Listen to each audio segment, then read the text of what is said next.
Hello नमस्कार, मैं हूँ आशीष और मैं आपका वेलकम करता हूँ इंडिया फर्स्ट में। तो भाई ईरान का जो पैनिक है वो भारत में पहुंच चुका है। मार्केट्स में त्राहिमाम वाली स्थिति है। डॉलर एक साइड से राइज कर रहा है, बुल रन है, मार्केट्स में क्रैश है। गोल्ड और सिल्वर के मार्केट में ब्लड बाथ है। और जो लोग कह रहे थे कि भाई डी डॉलराइजेशन की तरफ ब्रिक्स जा रहा है, इनफैक्ट डी डॉलराइजेशन कहीं नहीं दिख रहा। ब्रिक्स ये पैनिक में है, चाइना पर्टिकुलरली इन पैनिक में है, इंडिया अफेक्टेड है।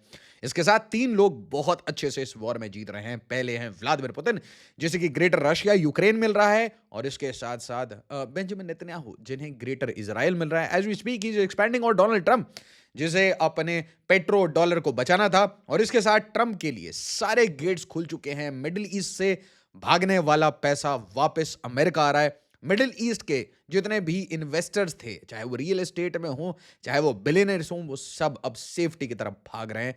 और दोस्तों, मैं चाहता हूं आप इस वीडियो को ज्यादा से ज्यादा लाइक करिए, शेयर करिए, हाइप करिए। और मुझे बताइए जरा, आपने लास्ट टाइम में ऐसे आर्टिकल्स कब देखे थे? Tankers with US LPG and Russian oil arrive at new Mangalore port. याद करिए, कोविड 19 का समय था। हम लोग देखते रहते थे कि भाई यहां से ऑक्सीजन के टैंकर्स आ रहे हैं, इस कंट्री ने हमें ये डिलीवर किया। सप्लाई चेन्स कैसे डिसरप्ट हो रही हैं, सामान कहां से आ रहा है, पीपी किट कहां से आ रहे हैं। इस टाइप की आपने मैं कहूंगा न्यूज आर्टिकल्स कब देखी थी? Argentine LPG supplies jump over two fold in just 3 months. याद करिए।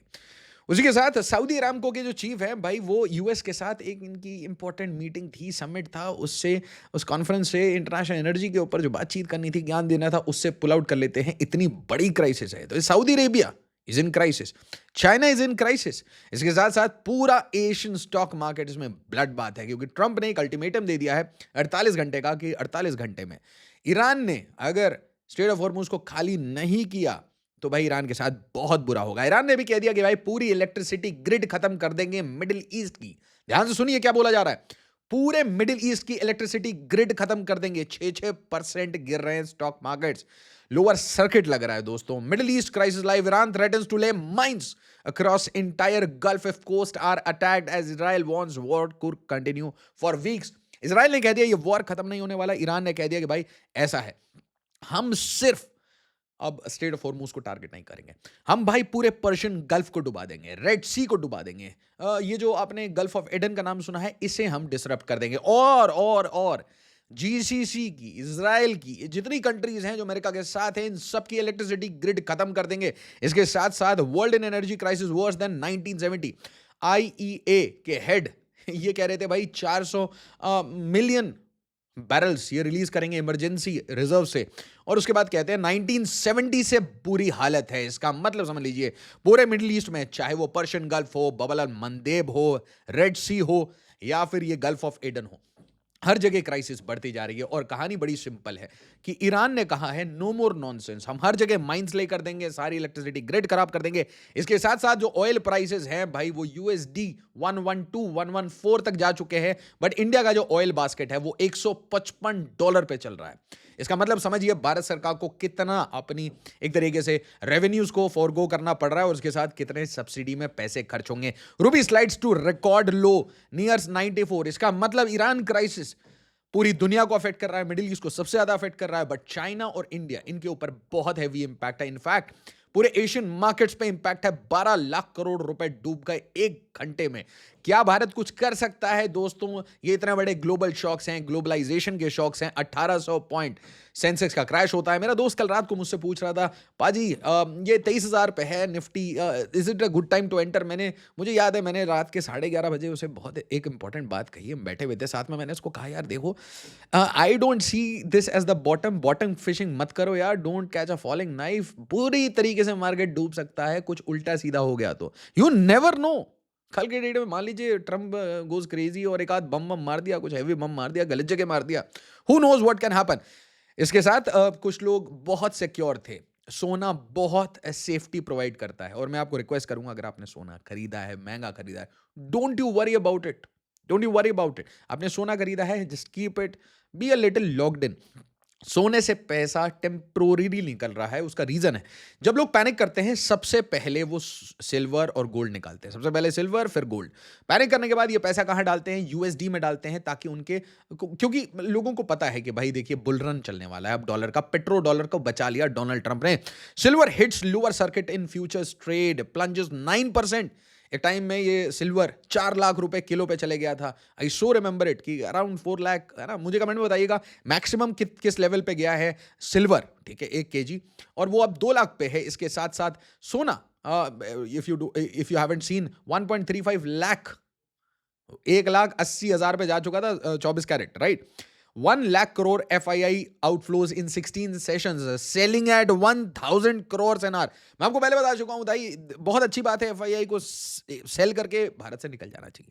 अभी नहीं, हमेशा के लिए निकल जाना चाहिए। इंडियन मार्केट्स में जो हम ये सब्सिडी वगैरह देते हैं, लाडली बहना वगैरह, इसके जगह हमें अपनी बहनाओं को, अगर भारत सरकार को सब्सिडी में खर्च करना ही है, तो हजार रुपए के हर महीने स्टॉक्स खरीद के दे दो, ताकि उनका वेल्थ जनरेट हो। और एक लॉकिंग पीरियड लगा दो कि 10 साल के बाद या 7 साल के बाद वो ये सारे एसेट्स बेच सकते हैं, है ना। It makes sense to invest in Indian markets and to create assets for our Ladli बहनाज, रादर देन कि 1,000 रुपए आप दें और वो इवेंचुअली खाने पीने में या फिर उनका हस्बैंड छीन के ले जाए और शराब वराब पी ले। No AI, no FPI, foreign portfolio investors, foreign institutional investors are pulling out money from Indian last 5 years। 5 साल से आपने देखा नहीं है यूएस मनी का जो पार्टिसिपेशन है इंडियन मार्केट्स में कंटिन्यूसली कम हो रहा है। यही कहानी कनाडा के साथ है। और एक चीज समझ लीजिए कि जहां से भी यूएस पैसा निकाल रहा है, ये सारा पैसा निकल के कहां जा रहा है? अमेरिका के AI स्टॉक्स में, अमेरिका के डॉलर में। तो investing.com क्या कह रहा है? Dollar poised for rally as escalating Middle East conflict spurs haven demand. सबको सेफ हेवन चाहिए, एंड डॉलर से सेफ कुछ नहीं है, अमेरिका से सेफ कुछ नहीं है। तो इसका मतलब कम टू दुबई हबीबी, ये डिस्ट्रॉय हो चुका है। मिडिल ईस्ट में क्राइसिस और बढ़ेगी, और डोनाल्ड ट्रंप और बेंजामिन नेतन्याहू चाहते नहीं है कि कभी वापस से रियाद, मनामा या फिर दुबई, अबू धाबी, ये वापस से कभी लाइमलाइट में आए। ऐसा लगता है इनको परमानेंटली ठोकने का हिसाब है। मैंने आपको कल वीडियो में बताया, कल रात की दोनों वीडियोस देख लीजिए, भारत फर्स्ट में भी, इंडिया फर्स्ट में भी। जी हाँ, मेरे 2 चैनल है, दोनों पे जाके देख लीजिए।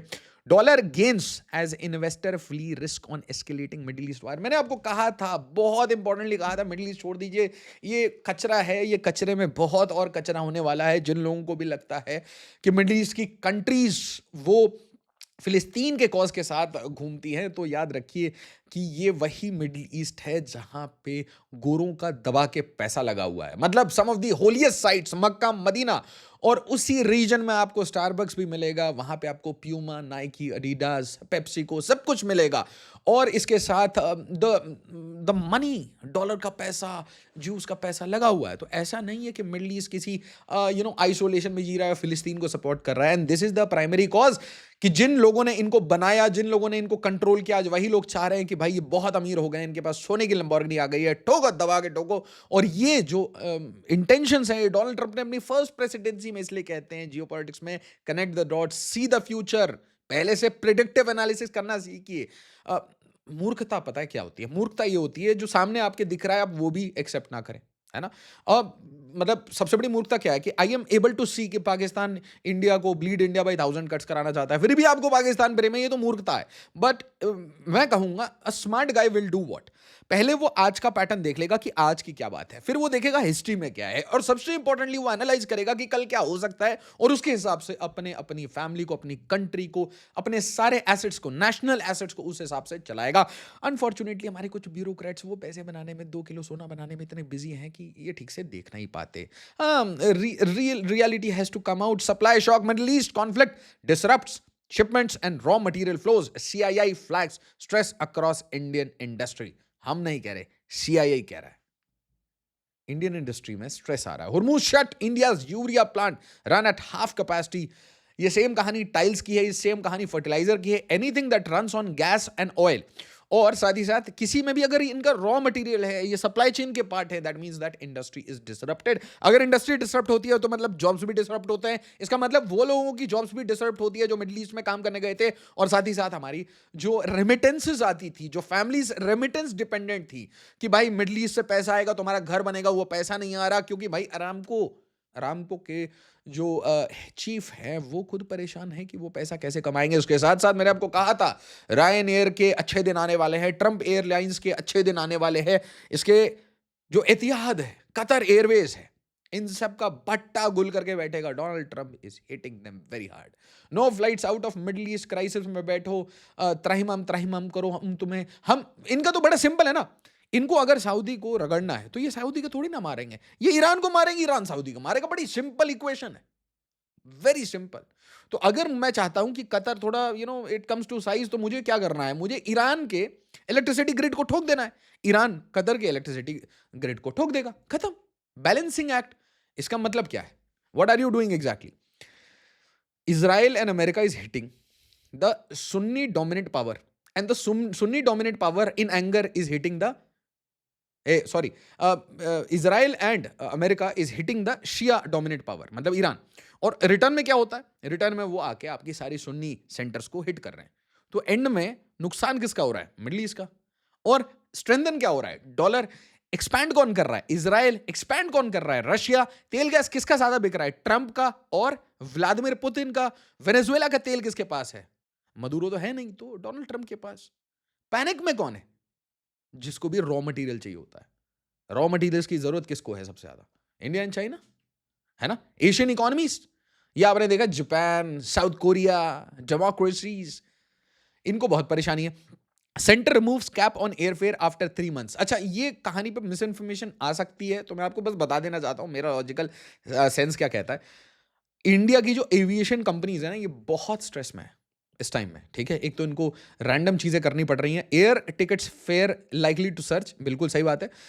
एयर फेयर्स बढ़ सकते हैं। उसका कारण देखिए, 11 घंटे for a pilot, 11 hours of flying, 1 lakh rupee plus for a ticket. What the Iran war has done to flying from India. एक तो बहुत डिफिकल्ट है इंडिया से फ्लाई आउट करना, लोगों को रेस्क्यू करके लाना। दूसरी चीज, तेल गैस की किल्लत है। तीसरी चीज, आपको इमरजेंसी लैंडिंग्स करनी पड़ रही हैं। आपके जो पायलट्स हैं उनको लंबे लंबे फ्लाइट चलाने पड़ रहे हैं, घूम घूम के आना पड़ रहा है। और उसके ऊपर से ये जो कैपिंग लगाई गई थी, इंडिगो ने एक ड्रामा किया था, भारत को ब्लैकमेल करने की कोशिश की थी, वो कैप हटा दिया गया है। क्योंकि आप देख रहे हैं कि $50 बिलियन का फटका लग चुका है किसे? दुनिया की सबसे लार्जेस्ट एविएशन कंपनीज को। तो ऐसा ना हो कि हमारी खुद की कंपनी वो हिल जाए। 53 बिलियन वाइप्ड आउट, कोई 50, कोई 55, कोई 53, अलग अलग नाम दिया जा रहा है। Industry alarmed as diesel prices hiked by ₹22 per litre, 6 government intervention. इसका मतलब बड़ा सिंपल है दोस्तों, जो टेल साइंस आ रहे हैं वो ये हैं कि ईरान वॉर में डोनाल्ड ट्रंप 48 घंटे के एस्केलेशन के बाद हो सकता है बड़े हिट्स प्लान करे। ये 48 घंटे के डेडलाइन के बाद बड़े हिट्स होंगे, तो मतलब ये वॉर इंटेंसिफाई होगा। मार्केट प्राइस इन कर रहा है इन चीजों को और सेफ हेवन डॉलर की तरफ भाग रहा है। ब्रिक्स की जो डी डॉलराइजेशन मूव है वो फेल हो चुकी है। ब्रिक्स की यूनिटी कहीं नहीं है। रशिया अकेला एंजॉय कर रहा है, ईरान को इंटेल प्रोवाइड कर रहा है क्योंकि यूक्रेन को अमेरिका सपोर्ट कर रहा है अभी भी। और एक बैक चैनल डील चल रही थी कि आप यूक्रेन को सपोर्ट करना बंद कर दें, हम भी ईरान को सपोर्ट करना बंद कर देंगे। आप आराम से ईरान को ठोकिएगा और हम ईरान आराम से यूक्रेन को ठोकेंगे। इसके बीच में चाइना पैनिक कर रहा है ये सोच के कि मैंने इतने सारे billions and billions of dollars लगाए, हर जगह मेरा लॉस हो रहा है, ऊपर से मुझे तेल और गैस नहीं मिल रहा है, मैं स्मगल तक नहीं कर पा रहा। और भारत इस सारी क्राइसिस में ये सोच रहा है कि क्या यार, ये हमने तो कोई साइड भी नहीं लिया, हमने तो इस ड्रामा के पार्टी भी नहीं है, हम लोग के ऊपर अननेसेसरी ये थोपा क्यों जा रहा है? क्योंकि एक्चुअल बात ये है कि भारत और भारतीयों के ऊपर इकोनॉमिक क्राइसिस आ सकती है।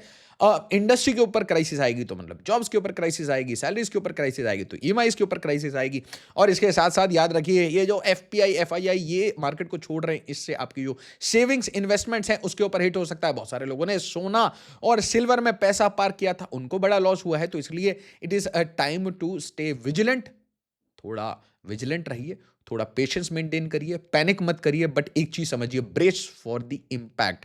अगर 48 घंटे की डेडलाइन खत्म होने के बाद एस्केलेशन होता है तो जो इंपैक्ट है वो पूरे मिडिल ईस्ट के ऑयल एंड गैस ग्रिड पे होगा, इलेक्ट्रिसिटी ग्रिड पे होगा। सारे चोक पॉइंट्स को चोक करने की कोशिश करेगा ईरान, और ये तुरंत खत्म नहीं होगा क्योंकि रेड सी में हouthis भी हैं, हमास, हिजबुल्लाह, ये सब एक्टिवेट हो जाएंगे, इनकी पूरी एक्सिस एक्टिवेट होगी। इसके साथ साथ ईरान बहुत ठोकेगा पूरी सऊदी लेड सुन्नी एक्सिस को, और इसके साथ डोनाल्ड ट्रंप एंजॉय करेगा कि ओके कम टू न्यूयॉर्क हबीबी। वीडियो को लाइक शेयर और सब्सक्राइब जरूर करिएगा। एज ऑलवेज, जय हिंद, जय भारत।